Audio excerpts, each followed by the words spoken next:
Beans, capsicum అండి. పాటోలి కావాల్సిన పదార్థాలు: క్యాప్సికమ్, బీన్స్ సగం ఉడికినవండి, సగం బాయిల్ అయినాయి. దీనికి కావాల్సిన పదార్థాలండి: శనగపప్పు, మిరపకాయలు, అల్లం. శనగపప్పు గంట నానబెట్టుకొని ఎండుమిరపకాయలు, అల్లం వేసి గ్రైండ్ చేసుకోవాలండి. దాన్ని ఆల్రెడీ గ్రైండ్ చేశాను. ఇలా మెత్తగా గ్రైండ్ చేసుకోవాలి.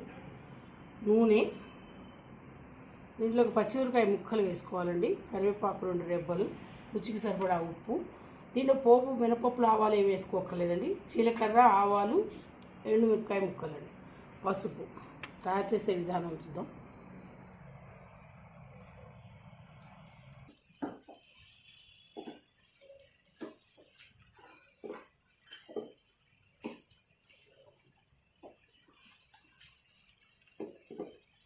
ఇవ్వండి, క్యాప్సికమ్ కూడా ఆల్రెడీ